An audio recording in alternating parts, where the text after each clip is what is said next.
this Wednesday, the 17th day of November 2021. First, let's have a look at our top stories.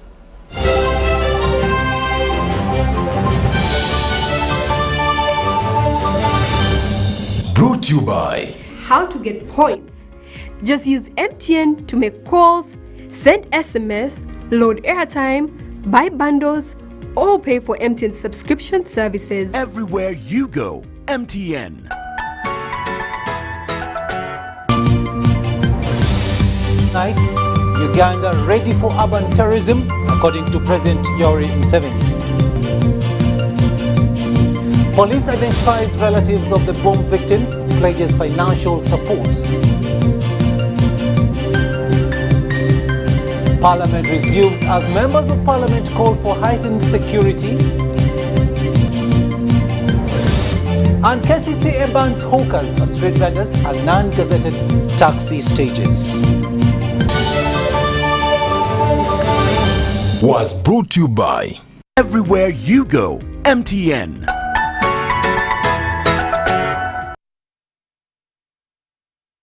Hello there and welcome once again on Sign Language. It is Elizabeth Nakakoni and I am Rukidi Edward Kiijanangoma.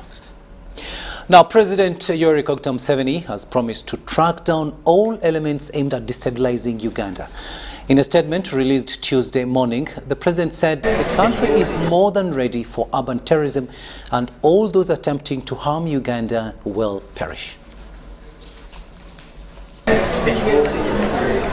President Yoweri Museveni has held CMI and police squads who injured and captured the third terrorist in the area of Katoke in Bwaise with his bomb.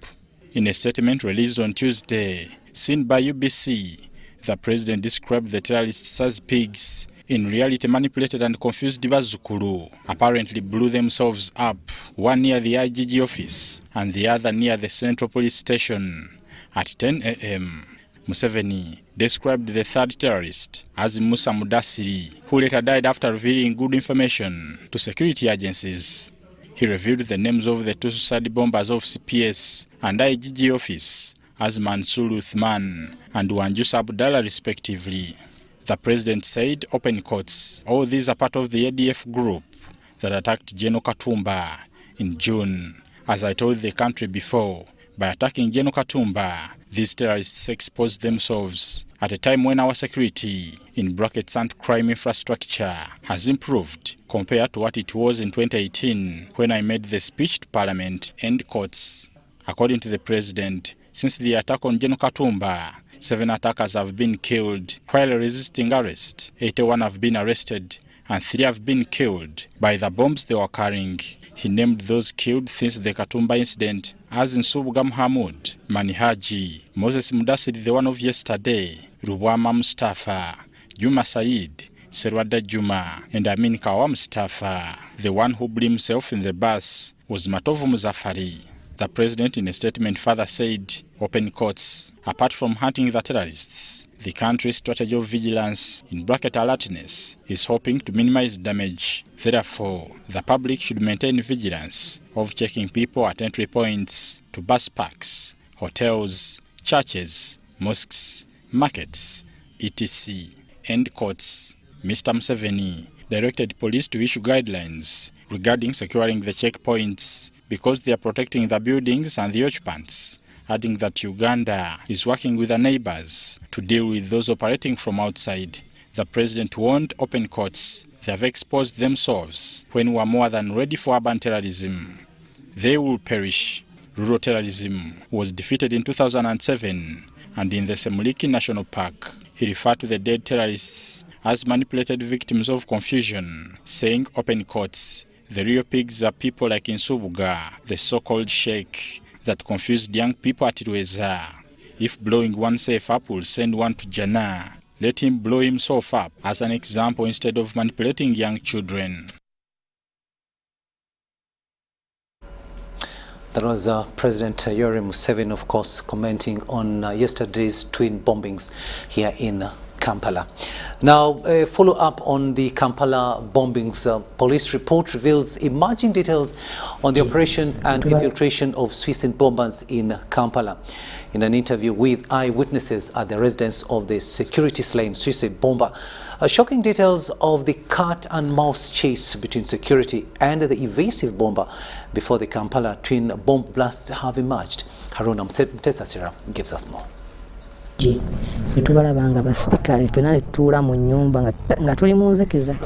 This is an account of a resident in Katoke Zone, Binasana municipality, where a suspected foiled suicide bomber attempt resided. The residents say unknown but armed personnel patrolled Moses Place, the suspect, but never found him on Saturday midnight.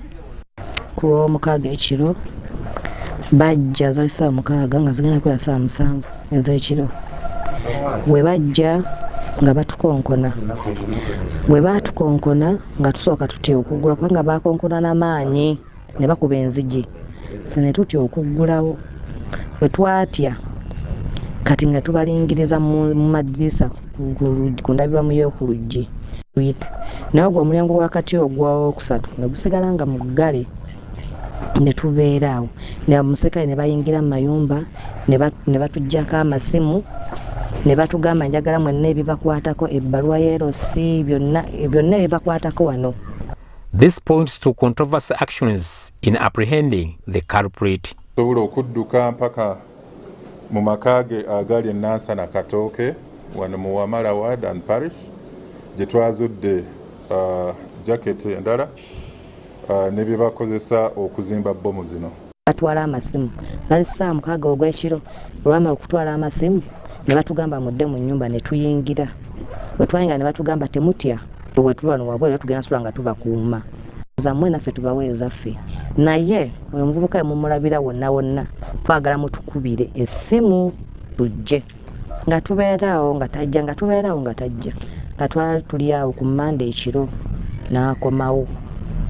Yajja ne banne babiri nga ye wakusatu ne bamuleka ng'ayingidde bo ne baddayo. However, after the 16th Kampala twin bombings, only one armed person returned to the residence of the suspected bomber. N'amugamba tuula wansi toggulawo. Omuvubuka n'agaana n'amugamba tuula wansi toggulawo. Naye ng'omuserikale akwekinze mundu naye ng'ali muleeya.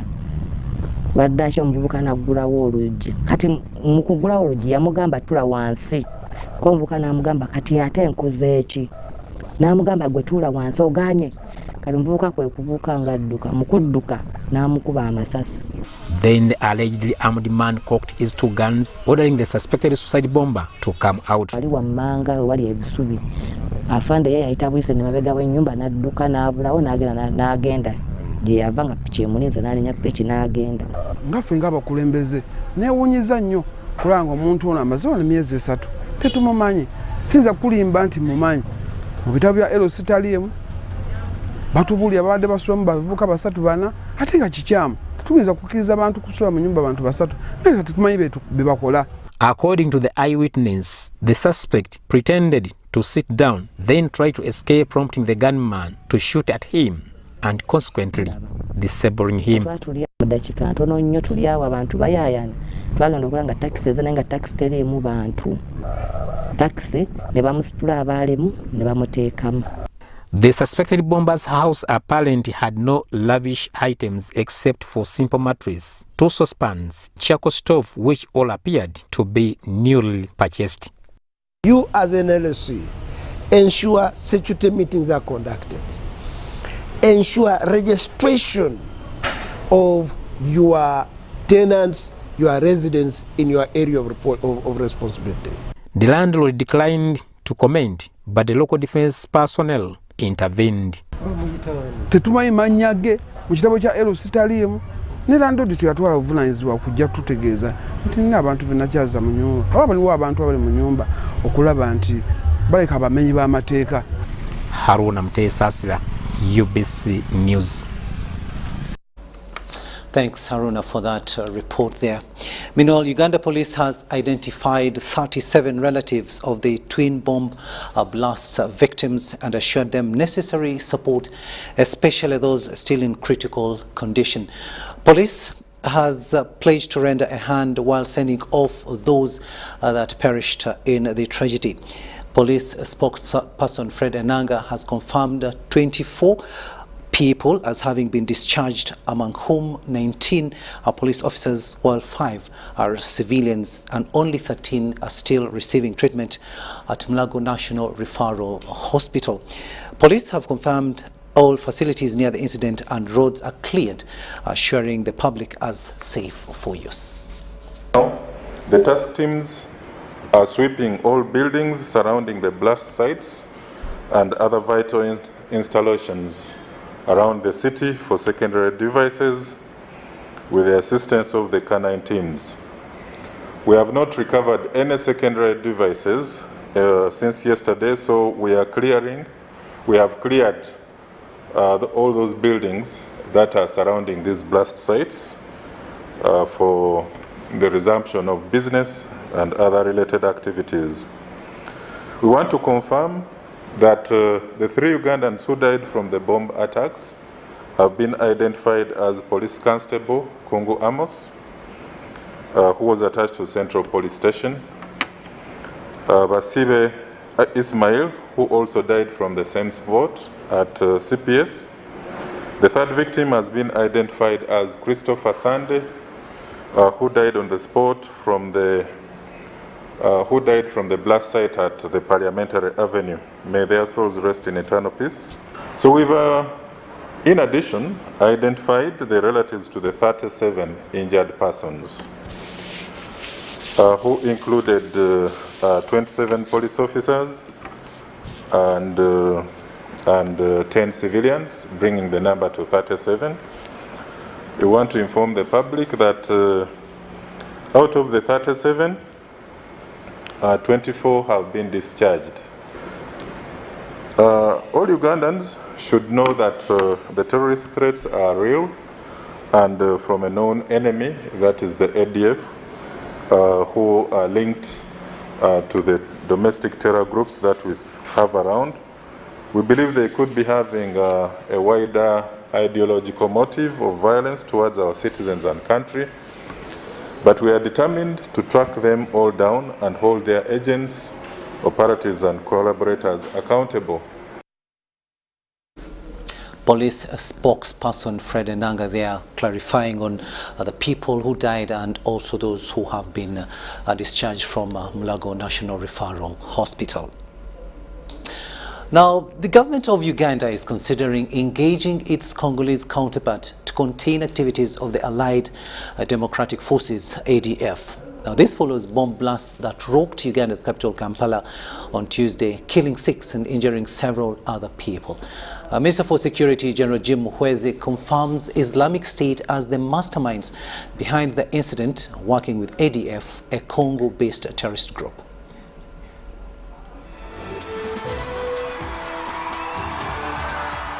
This was President Yoweri Museveni appearing on the second presidential candidates debate in 2016. He was answering, among others, a question on Uganda's intervention in the Democratic Republic of Congo. But the bottom line is that nobody can play around with the security of Uganda when I'm president of Uganda. This is a similar message that he emphasized in October 2018 as he launched CCTV cameras at Natete police station. The last time the ADF were here was in 2007. They came 100 of them. Within 2 weeks, only 13 went back. The 87 remained here in a lying position.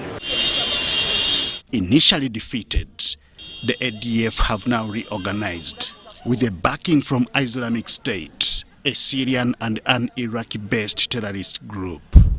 Uganda's security minister, Jim Muhwezi, confirms the claim by ISIS of having masterminded the attacks in Kampala on Tuesday. They have come here in Africa. They have been in West Africa for a long time. Now they are introducing another one, Islamic State of Central African province. which includes Uganda, Kenya, Tanzania, Rwanda, Burundi, DRC, Congo, up, Malawi, Mozambique, up. It is an act he describes as that of accountability by terrorists, resulting from brainwashing of innocent youth. They are there, enjoying the money and using our children, manipulating our children, that when they die, they go to heaven, but for them, they are in heaven on earth, enjoying that money where they are hiding. Such is likely to end if plans by government to engage its Congolese counterpart on illegal activities of the ADF are anything to go by. Of course, once in a while they make a breakthrough, but many of them we have managed to defuse them. All measures are being taken, including collaboration. For now, all Ugandans need to employ is vigilance to counter similar occurrences. Don't be manipulated. If everybody cares about his own security and the security of others who are, people who are in charge of public places, they are vigilant, then there should be no cause for alarm. Kampala, Uganda's capital city, suffered at the hands of terrorists on Tuesday morning, leading to death of 6 people, including 3 suicide bombers. Business has since returned to normalcy as investigations continue. Henry Okrut, UBC. Now, members of Parliament have called for heightened security in the country as the House is set to resume work tomorrow, Thursday, after it was suspended due to bomb blasts on Tuesday. A bomb exploded yesterday at Parliamentary Avenue, just a few meters from the August House.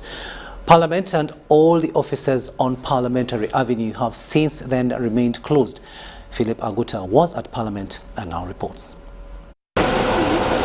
On Wednesday afternoon, Parliamentary Avenue, where one of the 2 bombs in Kampala exploded, they remained closed, including Parliament, as investigators were still on ground gathering evidence.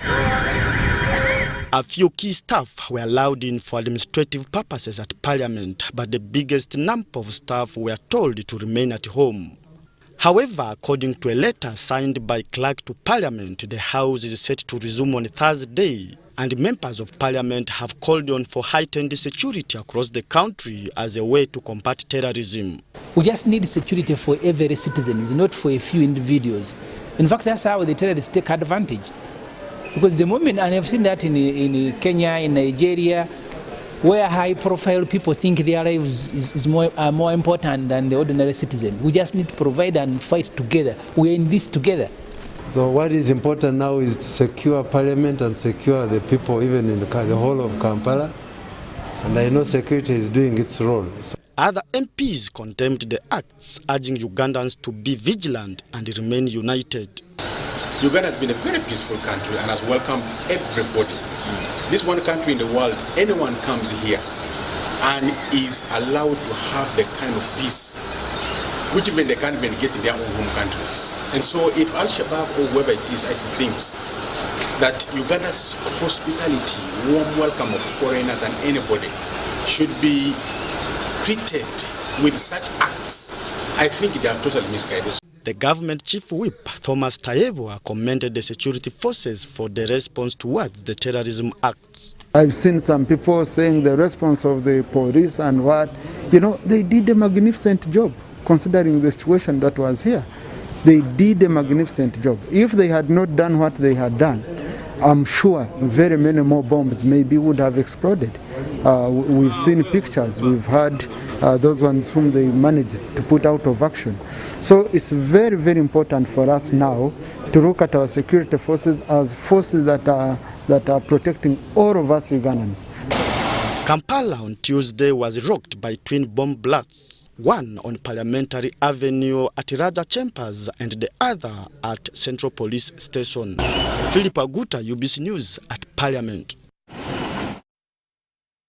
Kampala resident city commissioner Hudu Hussein has directed hawkers, street vendors and taxi stages that are not gazetted by Kampala Capital City Authority to vacate places of their operation. Hudu Hussein made the remarks while addressing the media at his offices in Kampala about security vigilance amidst bomb scares. The only alternative is to decongest the congested areas. Hawkers, street vendors and taxi stages that are not gazetted by Kampala Capital City Authority have been banned from operating. The directive has been given by Kampala resident city commissioner Hudu Hussein during his address on security vigilance amidst bomb scares. I must be honest that KCCA is very slow on this, and we are disappointed,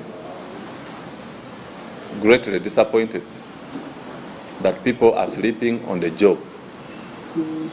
There's a lot of laxity by some of our KCCA technical officers, and it's not on the border issue alone, even on the taxi stages and on the issue of service delivery. Hudu Hussein says there is need to decongest likely target areas and appeal to the public to avoid congested places, and asserted that hawkers, street vendors have been told to relocate to Safi Market. Safi Market, contrary to what people think, still has empty stalls in thousands. Personally, I even made a visit to that market, and there is still enough space to accommodate some of these. Nevertheless, street vending and hawking is illegal because we have people who are paying taxes and renting shops with licenses. Imagine if you have a shop downtown, you are paying 3 million per month, 6 million per month, but somebody comes and lays a mat before your shop and he starts selling. Hussein says all stages for public transport that are not gazetted by Kampala Capital City Authority should get off the streets with immediate effect.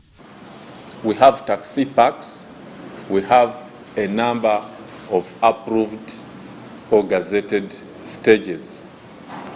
It is only those that are allowed to operate. The rest, we cannot give opportunity to the terrorists to exploit our weaknesses. Kampala Capital City Traders Association chairperson Thaddeus Musoke Nagenda says they are committed to work with security forces and thanked landlords for deploying security at entrances. Just lucky that the attackers didn't attack these highly congested places, but we should not take them for granted. Just imagine if they had attacked those places, very many of our colleagues would have lost lives. So the issue of street vending is putting our capital city on the time bomb, which needs to urgently be handled without impunity. Thaddeus Musoke warned Kampala Capital City Authority against soliciting money from street vendors, but rather evict them. Sudat Kai, UBC News. Public places, and especially those ones that are normally crowded, being put on the alert there as security personnel tries to do everything possible to ensure that those bombings do not happen again. Still looking at security, especially in Kampala, security has been beefed up at institutions of higher learning this morning after twin bomb blasts hit Kampala city yesterday, leaving 6 dead and 33 survivors nursing injuries. Now, to upscale the level of security, alertness and vigilance at the campuses, students' bags and automobiles are thoroughly checked, as Ivan Juko reports. Untimely news of the twin bomb blast that hit Kampala yesterday have inevitably attracted heavy deployments in the city center and its suburbs to prevent any further tragedies.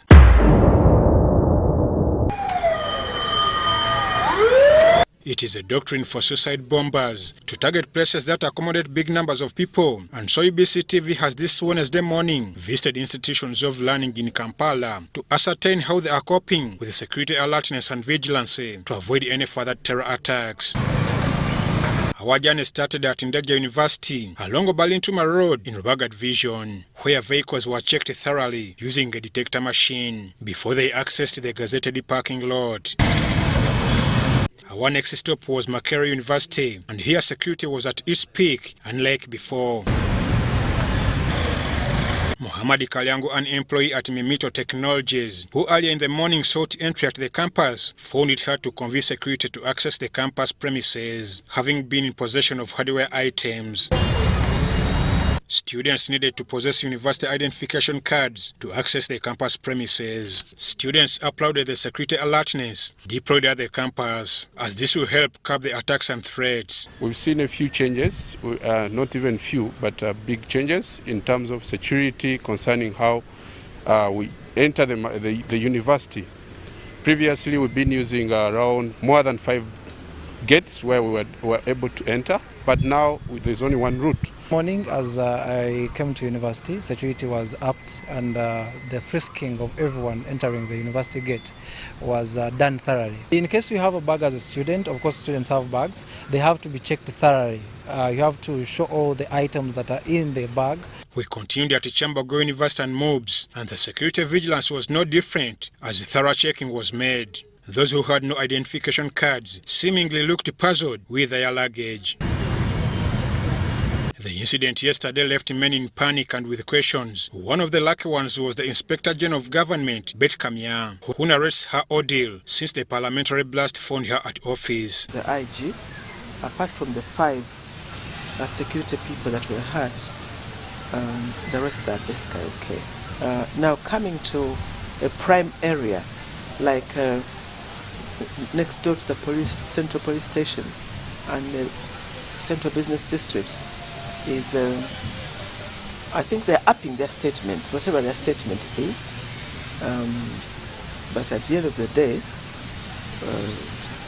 it's very sad because innocent lives are the ones who, and even themselves, suicide bombers, it's incredible how they think. I'm Ivan Juko, reporting for UBC News. Thanks, Juko, for that report there. The government has been called upon to reduce the cost of importing and purchasing anti-terrorism gadgets if the private sector is to supplement government's effort in fighting domestic terror. This call has been made by the leaders of Kampala arcades and transport operators. Robert Onyango reports. Following Tuesday's twin blasts in Kampala Central Business District, security continues to be top on the list of priorities by city dwellers. However, as the public continues to be vigilant, counter-terrorism police was called in to avert a suspected blast plant along Tenani Avenue, which is just adjacent to the Presidential State Lodge in Nakasero.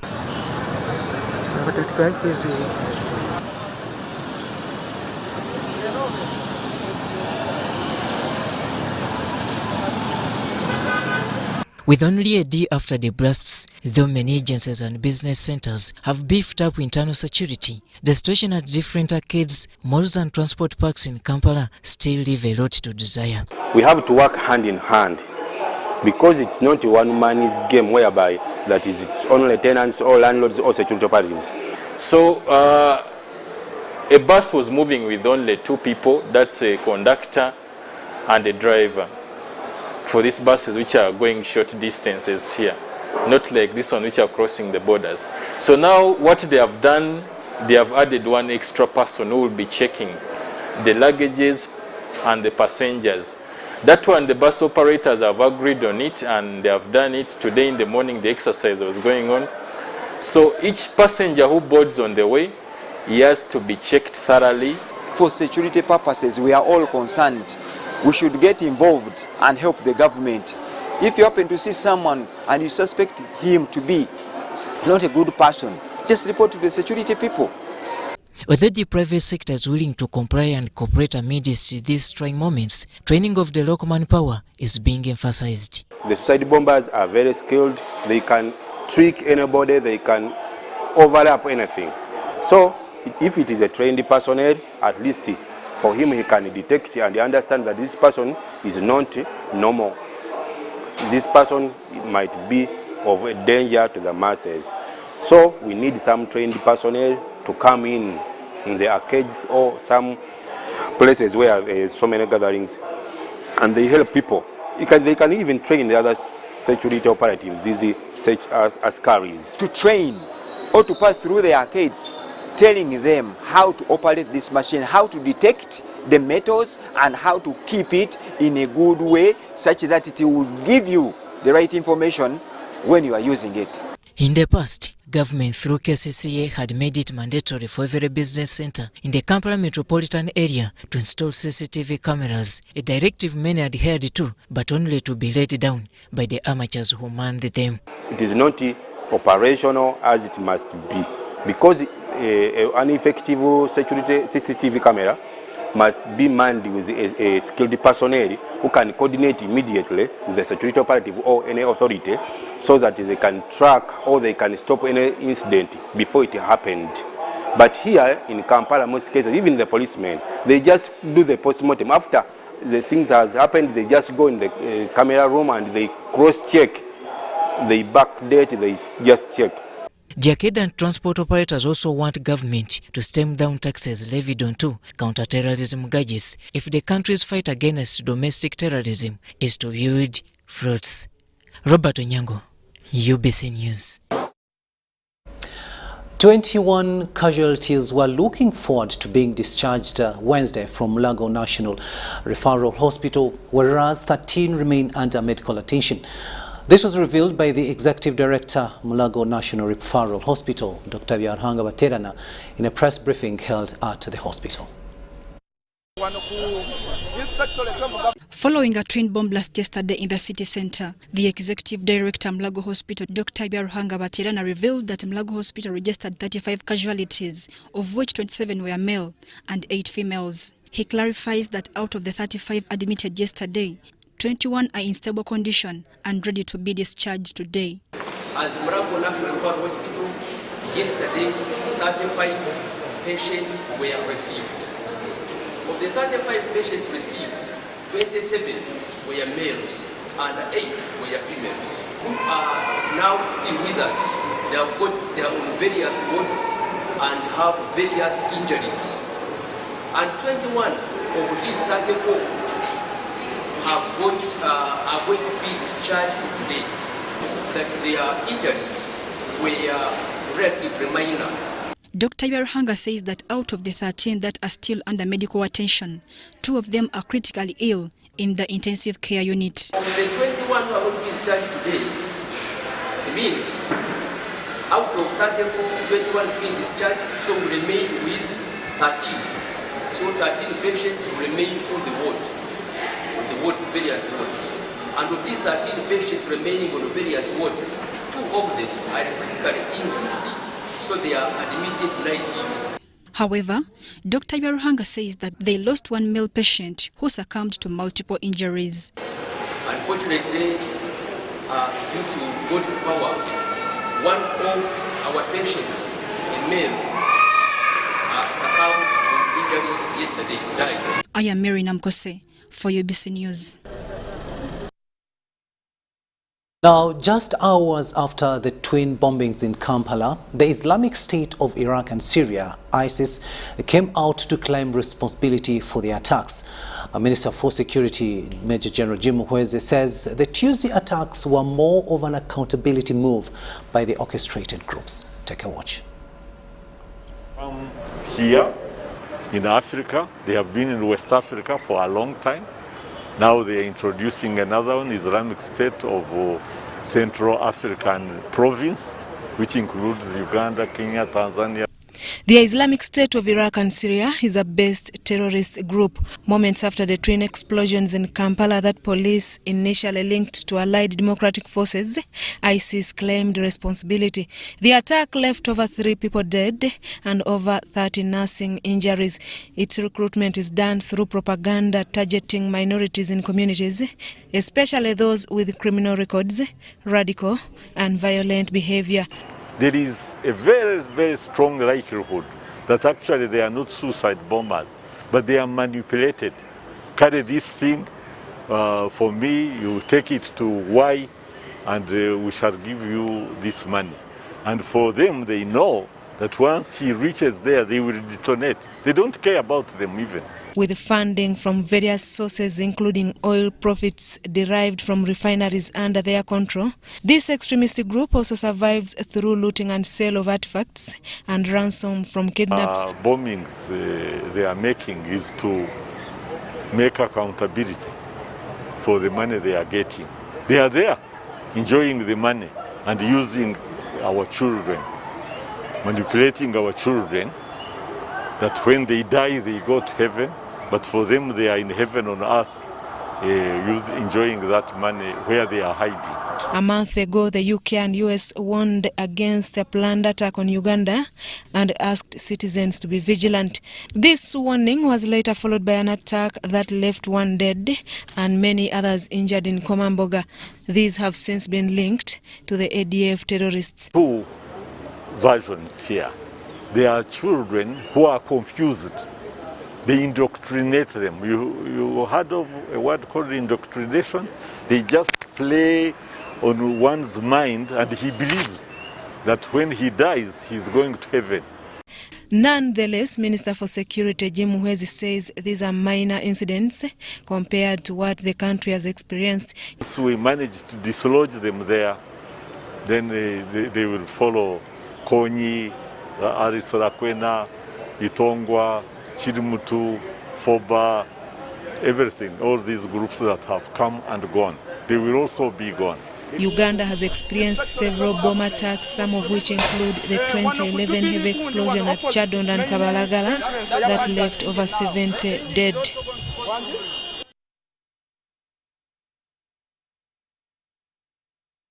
Tonight we'll now be taking a short break, but we'll return with much more. Do stay with us.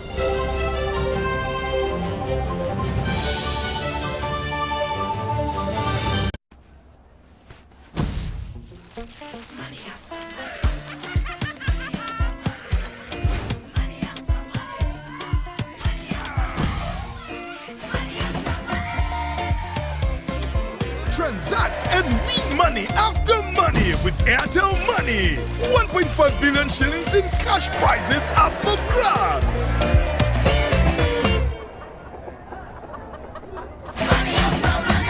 The more you transact, the higher your chances of winning. Airtel Money. Instant, secure, borderless. It's the festive season and we love it. And that means it's time to celebrate with GoTV. Come with me. So get your GoCoder and GoTV value for 25,000 shillings to watch with the whole family. And if you're feeling extra festive, upgrade to our best package yet, GoTV Super. Something to look forward to. Download the My GoTV app for more information. Super. We all deserve a super festive season. And with GoTV, there's every reason to love it. Grow together with one of Uganda's largest companies. Apply for MTN shares for as low as 100,000 Uganda shillings. And when you apply using MTN Mobile Money, you get 10 free extra shares for every 100 shares you apply for. Dial *165 *65 hash or use the MyMTN app to apply now. The terms and conditions of the offer and other important information are set out in the prospectus. For assistance, visit any MTN service center or Stanbic Bank branch countrywide or a licensed broker.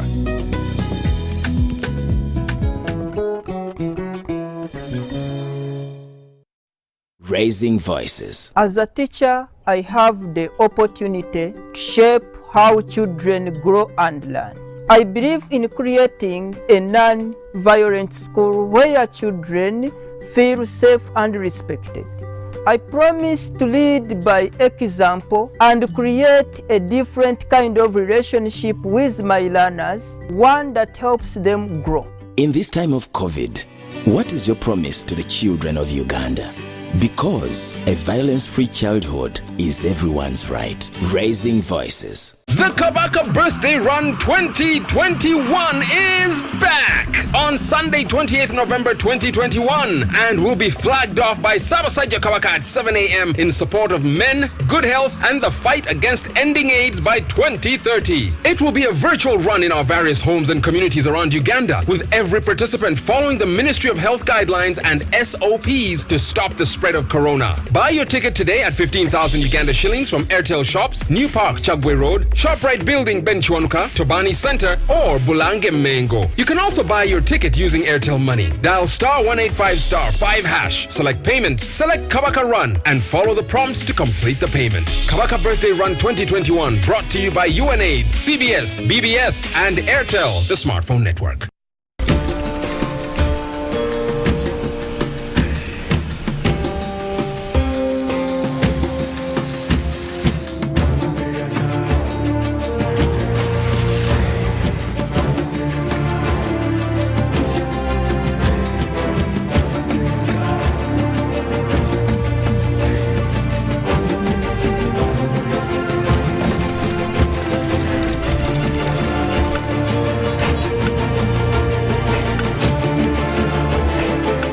Introducing the all-new Roofing's TMX 500C rebars with cut and bend services.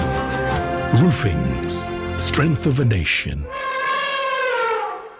It's the festive season and we love it. And that means it's time to celebrate with GoTV. Come with me. So get your GoCoder and GoTV value for 25,000 shillings to watch with the whole family. And if you're feeling extra festive, upgrade to our best package yet, GoTV Super. Something to look forward to. Download the My GoTV app for more information. Super. We all deserve a super festive season. And with GoTV, there's every reason to love it.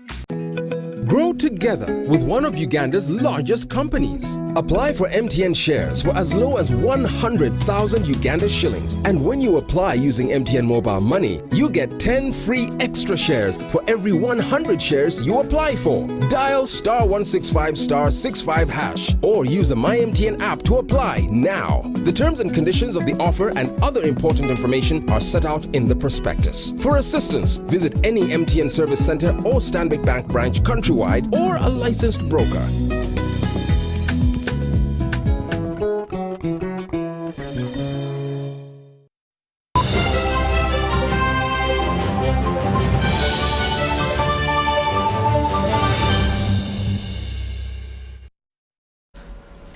Welcome back from that short break, and this is News Tonight here on UBC TV. Moving on now, after 10 years, Uganda has witnessed other suicide bombings, claiming yet again some lives of innocent Ugandans. The bomb blasts at CPS and Parliamentary Avenue left over 30 people injured and fatalities recorded. And as Ivan Kawa now reports, 6 suicide bombers have been identified since the first attack on Komamboga. The number of suicide attackers ably identified by security agencies in Uganda is now 6. 4 of these are suicide bombers who detonated explosives in Swift Safari bus along Mpigi Masaka Highway, at the Central Police Station Kampala and Parliamentary Avenue respectively. We have managed to counter several bomb threats in this country. The numbers are above 150. One was arrested during the burial of the late Deputy IGP, Lieutenant General Paul Lokech, and the other killed during his pursuit in YEC. Like this one was shot, not in the head, not in the chest, was shot in the legs to incapacitate him from running. And indeed he was arrested and he talked. Unfortunately, he died. In less than 1 month, 5 bombs have been detonated, causing death to 8 people, including 4 suicide bomb attackers. The bomb threats are still active, especially from suicide attackers. We believe there are still more members of these domestic terror cells, especially the suicide bomb squad. There is a very, very strong likelihood that actually they are not suicide bombers, but they are manipulated. Carry this thing, for me, you take it to Y, and we shall give you this money. And for them, they know that once he reaches there, they will detonate. They don't care about them even. 3 unknown men placed an improvised explosive device at Kurib's pork joint in Komamboga and left the scene, while another suicide bomber detonated himself 2 days later while on transit in a bus headed to Bushenyi. Kunze nsubira ekintu ekivuddeko accident ayinza kuba yabadde akiyina kubanga immediately olubuto lwabise. All these terror attacks are linked to the Allied Democratic Forces setting base in the Democratic Republic of Congo. Bombings they are making is to make accountability for the money they are getting. They are there enjoying the money and using our children, manipulating our children, that when they die they go to heaven.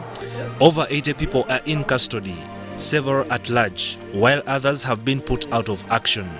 We are more interested in these suspects, these arrested people, more than anyone else, because we want information. And that is why we have 81.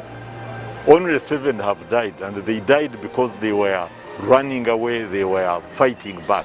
These horrific terror attacks have resurfaced 11 years after the Al-Shabaab militants bombed Chadondo rugby grounds and the Ethiopian restaurant in Kabalagala in 2010, killing over 70 people. Ivan Kahua, UBC News. Thanks, Kahua, for that report there. Now, Ugandans have urged security organs to strengthen their relationship with the public as one of the means in curbing the ongoing increasing terrorism scenarios in the country. They say the current lukewarm relationship with security operatives has led the public to be reluctant when it comes to being security conscious. According to the Minister of Security, Jim Muhwezi, there is need for Ugandans to be more vigilant than ever before, following the terrorist attacks on Kampala yesterday. These terrorists don't have, it's not a conventional war that they are attacking from this position. They are within the society, within the community. What we can say here is that people should be vigilant, and people should stop carrying things they don't understand. Even if they say, let me give you 500,000, you take this bag from me to this point. You may be carrying an explosion. Also to ask the local government system all over the country to begin to know our neighbors, to begin to know their people in their respective areas, where they come from, where they stay. Because these people stay with us. However, Ugandans say the police must strengthen its relationship with the Ugandan citizenry if they are to succeed in the war on terror.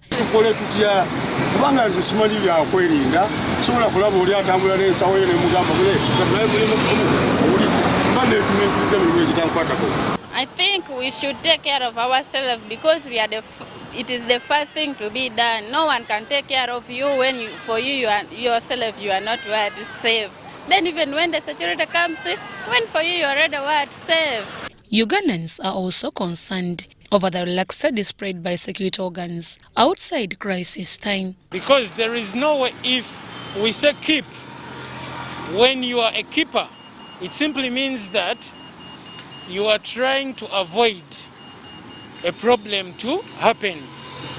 But if you act after something bad happened, then it simply means that you are not a good keeper. And after people losing their lives, then they come and try to show that they are now busy keeping the situation calm. That is very bad. They also add that security organs should make use of cameras that were installed in different areas and to embrace the move of sensitizing the public on the issues concerning security. It simply means that police and the security organs has to come out and sensitize people. When you see this in a certain situation, you have to act like this. Because if the cameras are around all over the place or Kampala, and they can't even trace who came at what time and do what. That is very dangerous, because if the cameras are around, it simply means that no one is monitoring the cameras. Uganda's experienced 5 bombing explosion in less than a month. Deborah Namamonde, Nantongo Rebecca, UBC News. Now let's first put aside the news pertaining to the bombings and we get to some other news, and we begin in KARAMOJA sub-region where Uganda People's Defence Forces UPDF is to extend USALAMA kwa WOTE operation, where it targets to recover about 500 guns which are still in illegal hands in KARAMOJA sub-region. This was revealed by the 3rd Division Commander, Brigadier General Joseph Balikudembe, while briefing journalists at Nadunget Military Detach in Moroto District.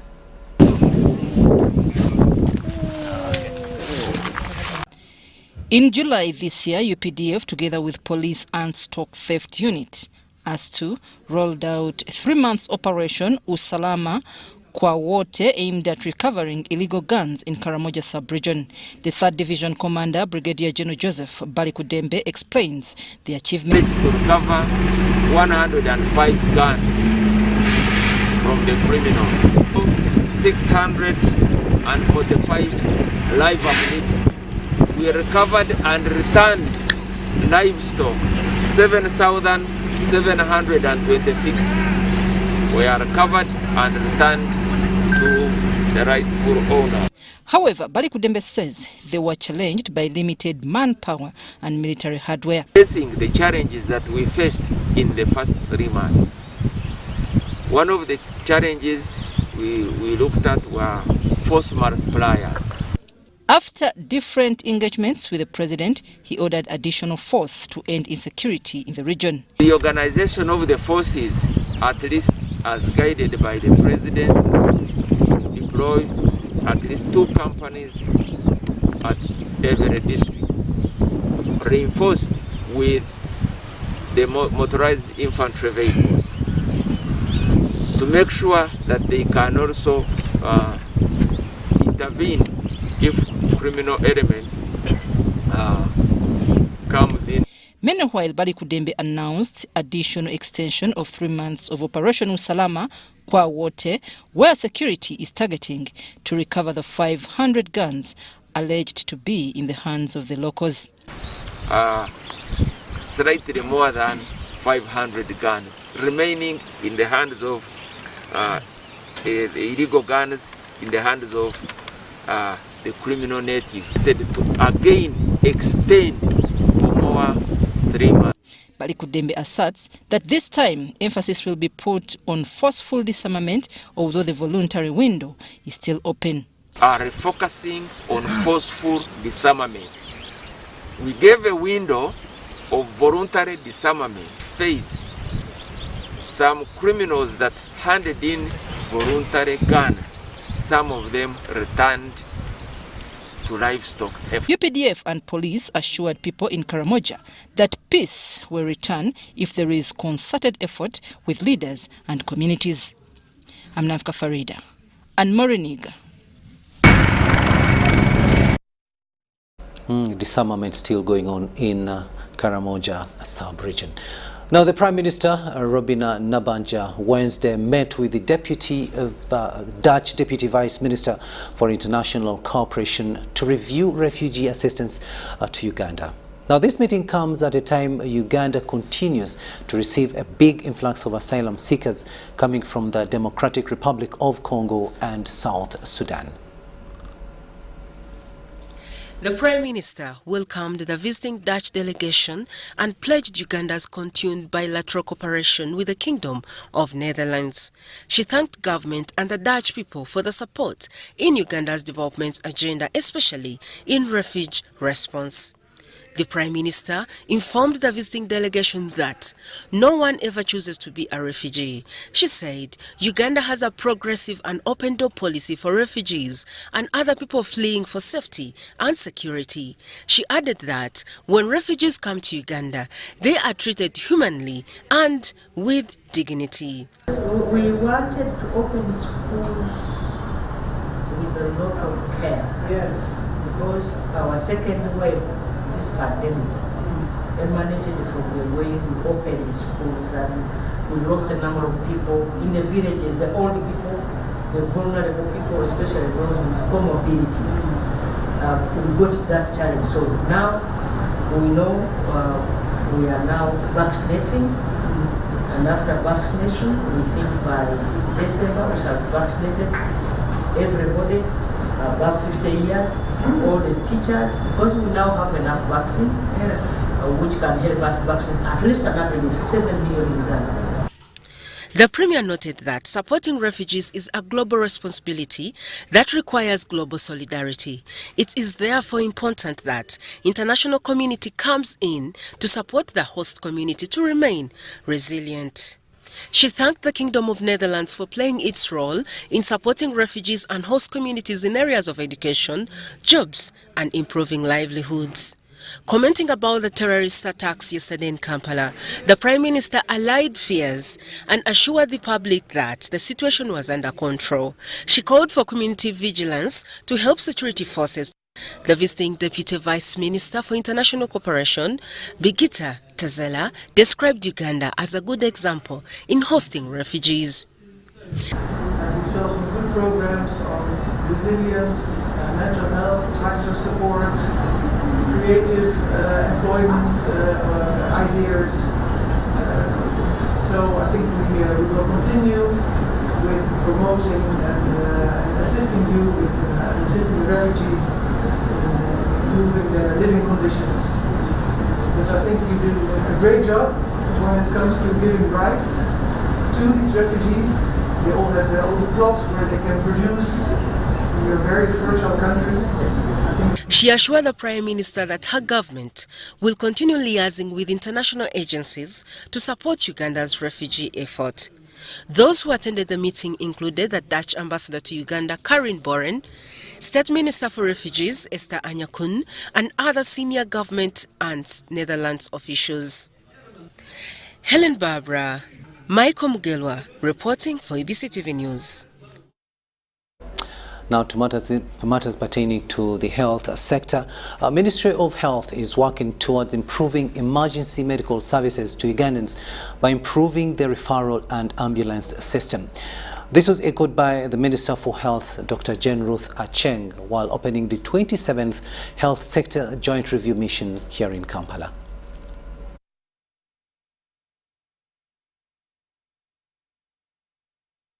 The Ministry of Health wants to improve on the provision of emergency medical services by strengthening the systems of care such as referrals and ambulance services.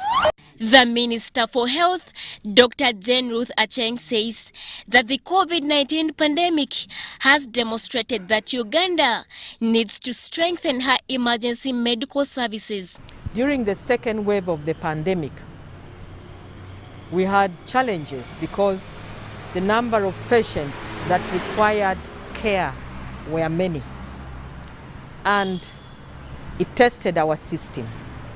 Mechanisms of improving emergency services beyond what we currently have, beyond only personnel and ambulances, extending it to equipments to handle emergencies, extending it to ensuring that our theaters are ready and on standby.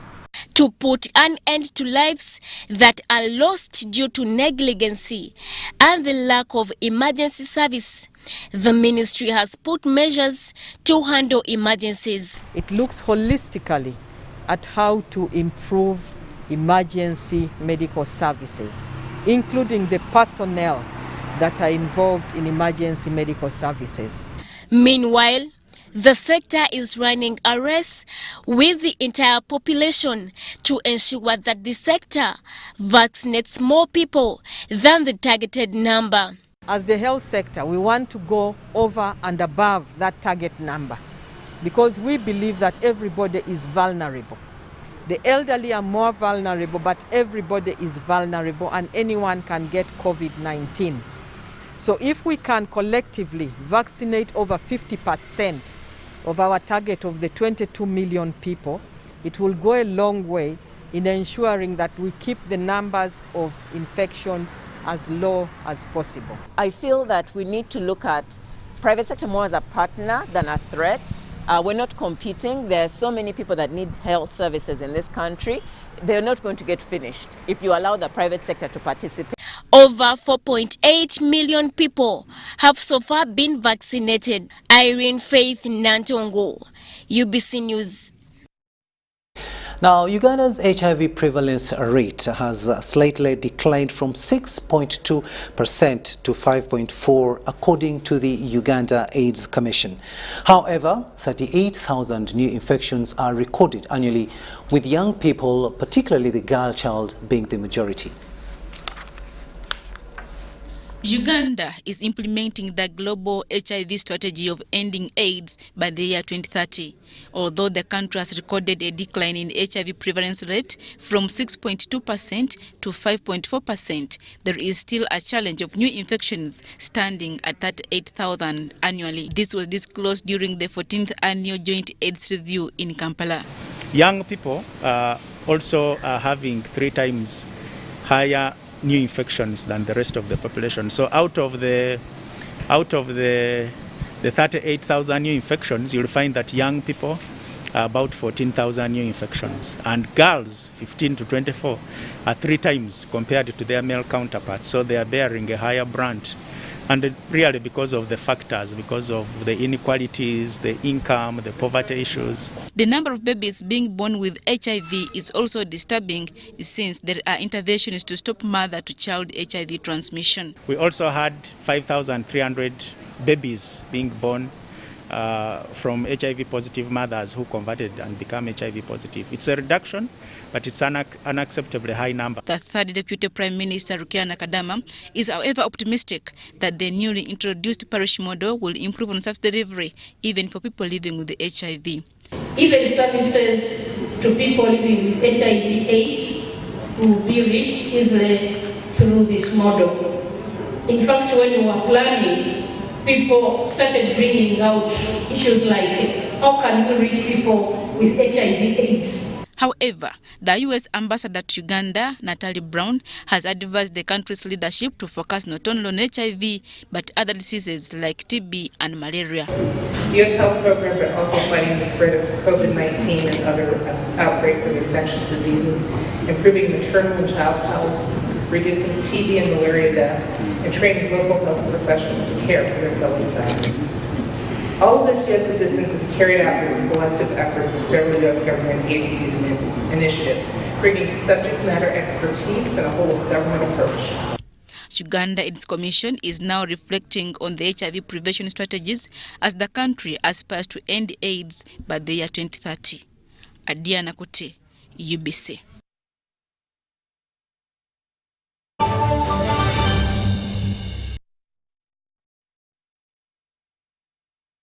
We've almost come to the end of this bulletin, but before we leave you, let's have a quick reminder of our top stories.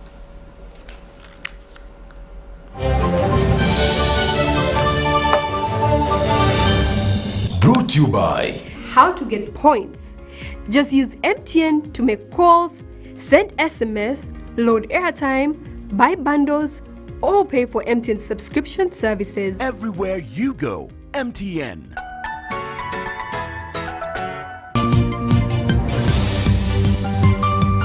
Says Uganda is ready for urban terrorists. Police identifies relatives of the bomb victims, pledges financial support. Parliament resumes as MPs call for heightened security. And KCCA bans hawkers, street vendors, and non-gazetted taxi stages. Was brought to you by Everywhere you go, MTN.